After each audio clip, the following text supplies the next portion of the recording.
வணக்கம். நீங்கள் இணைந்திருப்பது உதயன் டிஜிட்டல் வலையொலியின் பிரதான செய்திகளுடன். செய்தி தொகுப்பு உதயன் டிஜிட்டல் செய்தி பிரிவு. செய்திகளுடன் இணைந்திருக்கும் நான் லிஷா தரணீஸ்வரன். அலங்கார கந்தன் என போற்றப்படும் வரலாற்று சிறப்புமிக்க நல்லூர் கந்த சுவாமி ஆலய வருடாந்த மகோற்சவ பெருந்திரு விழாவின் தேர் திருவிழா இன்று காலை மிகவும் பக்தி பூர்வமாக இடம்பெற்றது. காலை 6 மணியளவில் காலை சந்தி பூசை வழிபாடுகளை தொடர்ந்து காலை 6:15 மணியளவில் வசந்த மண்டப பூசை மற்றும் கொடித்தம்ப பூசை வழிபாடுகள் இடம்பெற்று அதனைத் தொடர்ந்து நல்லூர் கந்தன் ஆலயத்தில் வீற்றிருக்கும் ஆறுமுக பெருமான் உள்வேதியில் திருநடனத்துடன் எழுந்தருளி உலா வந்ததை அடுத்து காலை 7 மணியளவில் ஆறுமுக பெருமான் அழகிய சித்திர தேரில் ஆரோக்கணம் செய்து அடியவர்களின் அரோகரா கோஷ முழக்கங்களுக்கு மத்தியில் ஆலயத்தின் பெருவீதியில் அருட்காட்சி அளித்து 8:30 மணிக்கு இருப்பிடத்தை அடைந்த தேர் காலை 9:15 மணியளவில் ஆறுமுக பெருமானுக்கு பச்சை சாத்தி பூஜை வழிபாடுகள் இடம்பெற்று 10:30 மணிக்கு ஆறுமுக பெருமான் ஆலயத்திற்கு சென்றார். திடீர் சுகவீனம் ஏற்பட்டு சுவாசிக்க சிரமப்பட்ட யுவதி ஒருவர் மேலதிக சிகிச்சையின் போது உயிரிழந்துள்ளார். இரணைப்பாளை 5ஆம் வட்டாரத்தை சேர்ந்த 28 வயதுடைய ஜே டிலக்சனா என்ற யுவதியே இவ்வாறு உயிரிழந்தவராவார். வாத நோய் காரணமாக அந்த யுவதி பாதிக்கப்பட்டிருந்துள்ளார். இதற்காக யாழ்ப்பாணம் போதனா மருத்துவமனையில் சிகிச்சை பெற்று வந்த நிலையிலேயே திடீர் சுகவீனம் ஏற்பட்டு மூச்செடுக்க சிரமப்பட்டு உயிரிழந்துள்ளார். இறப்பு விசாரணைகளை யாழ்ப்பாணம் போதனா மருத்துவமனையின் திடீர் இரவு விசாரணை அதிகாரி நமசிவாயம் பிரேம்குமார் மேற்கொண்டார்.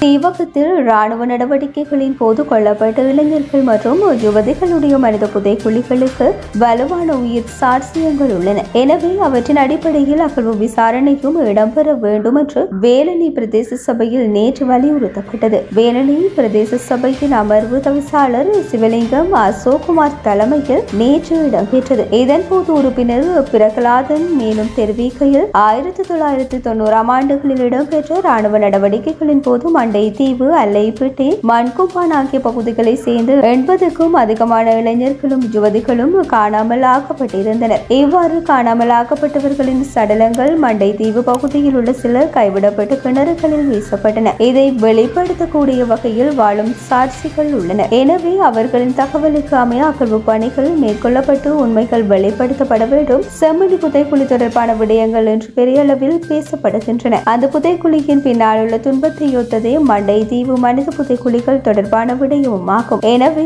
அரசியலுக்கு அப்பாற்பட்டு உண்மைகளை நாங்கள் வெளிக்கொண்டு வர வேண்டும் என்றார். இதையடுத்து உரிய ஆதாரங்கள் திரட்டப்பட்டு கனதியான அறிக்கையொன்றை துறைசார் தரப்புகளுக்கு அனுப்புவதற்கு நடவடிக்கை எடுப்பது என தீர்மானிக்கப்பட்டது என்றார். தபால் ஊழியர்கள் தங்கள் கோரிக்கைகளுக்கு தீர்வு காண கோரி இன்றும் 4வது நாளாக வேலை நிறுத்த போராட்டத்தில் ஈடுபட்டுள்ளனர். 19 கோரிக்கைகளை முன்வைத்து நாட்டின் அனைத்து தபால் நிலையங்களிலும் தபால் தொழிற்சங்கங்கள் 17ஆம் திகதி நள்ளிரவு முதல் வேலை நிறுத்த போராட்டத்தை முன்னெடுத்துள்ளனர். இந்த நிலையில் தபால் மூலம் சேவைகளை பெற வந்த மக்களும் வேலை நிறுத்தம் காரணமாக கடுமையான சிரமங்களை எதிர்கொண்டுள்ளனர். எனினும் தங்கள் கோரிக்கைகளை பற்றி விவாதிக்க கலந்துரையாடலுக்கு வாய்ப்பு வழங்காமையால் இன்றும் வேலை நிறுத்த தொடரப்போவதாக தபால் தொழிற்சங்கங்கள் தெரிவிக்கின்றன. எவ்வாறாயினும் வேலை நிறுத்தத்தில் ஈடுபட்டு பணிக்கு திரும்பாத தபால் ஊழியர்கள் மீது நடவடிக்கை எடுக்க தயாராகி வருவதாக தபால் திணைக்களம் தெரிவித்துள்ளது. சுகாதார மற்றும் ஊடக அமைச்சகத்திற்கு தகவல் தெரிவிக்கப்பட்டு நடவடிக்கை எடுக்கப்படும் என்று தபால் மாதிபர் ருவான் சத்குமார் தெரிவித்தார். விடுமுறை நாட்களும் ரத்து செய்யப்பட்ட பின்னணியில் தபால் ஊழியர்கள் இந்த வேலை நிறுத்தத்தில் ஈடுபட்டுள்ளனர் என்பதும் குறிப்பிடத்தக்கது. சீனாவும் இந்தியாவும் போட்டியாளர்களாக அல்லாமல் கூட்டாளிகளாக பார்க்க வேண்டும் என்று சீன வெளியுறவு அமைச்சர் வாங் ஜி தெரிவித்துள்ளார். இந்தியாவுக்கு விஜயம் செய்துள்ள வாங் ஜி வெளியுறவுத்துறை அமைச்சர் ஜெய்சங்கரை சந்தித்து பேசியுள்ளார். சீன வெளிவிவகார அமைச்சர் வாங் ஜி தனது உரையில் இந்திய சீன உறவுகள் ஒத்துழைப்புக்கு திரும்புவதற்கான நேர்மறை போக்கை காட்டுகின்றன. இரு நாடுகளும் ஒன்றையொன்று போட்டியாளர்களாக அல்லாமல் கூட்டாளிகளாக பார்க்க வேண்டும். இந்தியா சீனா இடையே தூதரக உறவு ஏற்பட்டு தற்போது 70 55 ஆண்டுகள் நிறைவடைந்துள்ளன. நாம் கடந்த காலங்களில் இருந்து பாடங்களை கற்றுக்கொள்ள வேண்டும் என அவர் குறிப்பிட்டார். இரு நாடுகளும் சரியான உத்தி ரீதியிலான கருத்துக்களை கொண்டிருக்க வேண்டும். ஒரு நாடு மற்றொரு நாட்டை ஒரு வாய்ப்பாக பார்க்க வேண்டும். வளர்ச்சி மற்றும் மறுமலர்ச்சியை ஏற்படுத்துவதில் தங்கள் மதிப்புமிக்க வளங்களை இரு நாடுகளும் முதலீடு செய்ய வேண்டும். முக்கிய அண்டை நாடுகளான நாம் பரஸ்பர மரியாதை மற்றும் நம்பிக்கையுடன் இணைந்து வாழ்வதற்கும் இணைந்து வளர்வதற்கும் ஏற்ப இரு தரப்புக்கும் வெற்றி தரக்கூடிய சரியான வழிகளை ஆராய வேண்டும் எனவும் சீன வெளிவிவகார அமைச்சர் தெரிவித்துள்ளார். அண்டை நாடுகளுடன் குறிப்பாக நட்பு, நேர்மை, பரஸ்பர நன்மை உள்ளடக்கிய வளர்ச்சி ஆகிய கொள்கைகளை நிலைநிறுத்த சீனா தயாராக உள்ளது. 280 கோடிக்கும் அதிகமான மக்கள் தொகை கொண்ட இரண்டு பெரிய வளரும் நாடுகளான இந்தியாவும் சீனாவும் உலகளாவிய பொறுப்புணர்வை வெளிப்படுத்த வேண்டும். முக்கிய சக்திகளாக செயல்பட வேண்டும். ஒற்றுமை மூலம் வளரும் நாடுகளுக்கு ஒரு முன்மாதிரியாக இருக்க வேண்டும். சர்வதேச உறவுகளில் உலக பன்முகமயமாக்கல் மற்றும் ஜனநாயகமாக்கலை ஊக்குவிக்க பங்களிக்க வேண்டும் என சீன வெளிவிவகார அமைச்சர் தெரிவித்தார். அமெரிக்க நீதிபதி பிராங்க் ஹப்ரியோ நேற்று காலமாகியுள்ளதாக வெளிநாட்டு ஊடகங்கள் செய்தி வெளியிட்டுள்ளன. தனது 88வது வயதில் காலமாகிய அமெரிக்க நீதிபதி பிராங்க் ஹப்ரியோ நீண்ட நாட்களாக கணைய புற்றுநோயால் பாதிக்கப்பட்டிருந்ததாகவும் தெரிவிக்கப்பட்டுள்ளது. நீதிமன்றத்தில் சிறந்த முறையில் பணியாற்றிய அமெரிக்க நீதிபதி பிராங்க் ஹப்ரியோ தனது நற்குணங்களால் மக்கள் மத்தியில் நல்ல வரவேற்பை பெற்று உலகளாவிய ரீதியில் மிகவும் பிரபலமானவர் என்பதும் குறிப்பிடத்தக்கது.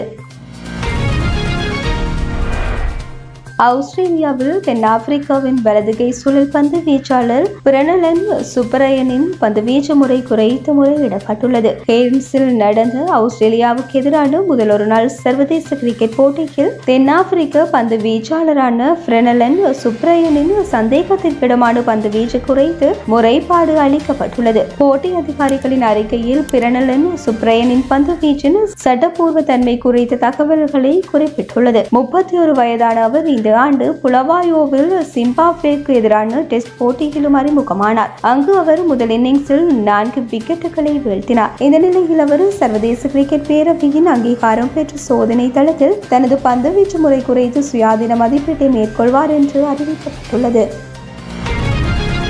இத்துடன் உதயன் டிஜிட்டல் வலையொலியின் பிரதான செய்திகள் நிறைவடைகின்றன. தொடர்ந்தும் செய்திகளை உடனுக்குடன் அறிந்து கொள்ள எமது உதயன் டிஜிட்டல் வலையொலி பக்கத்துடன் இணைந்திருங்கள். வணக்கம்.